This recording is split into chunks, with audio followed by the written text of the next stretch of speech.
মদ ছাড়ানোর ওষুধ।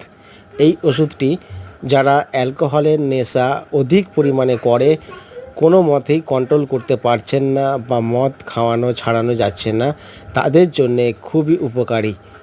এটি খেলে মদের নেশা বা মদের আসক্ত থেকে মুক্তি হয়। রুগী আর খেতে চায় না, মদের প্রতি অভক্তি এবং বিরক্ত হয়ে যায়। এর কোনো সাইড এফেক্ট নেই, পিওর হোমিওপ্যাথি মেডিসিন। মদ বা যে কোনো ধরনের অ্যালকোহলজনিত নেশা ছাড়ানোর জন্য এটি খুবই উপকারী। দীর্ঘদিন ধরে অ্যালকোহল পান করার ফলে শরীর ভেঙে যাচ্ছে, লিভারে কিডনির সমস্যা দেখা দিচ্ছে, তার জন্য এই ওষুধটি খুবই উপকারী। এটি আপনারা যে কোনো হোমিওপ্যাথি ফার্মেসিতে এই মেডিসিনটি পেয়ে যাবেন এবং ডক্টর এইচ হোমিও ফার্মেসিতে আপনারা অনলাইনের মাধ্যমে হোম ডেলিভারি পাবেন। প্রয়োজনে যোগাযোগ করুন কমেন্ট বক্সে।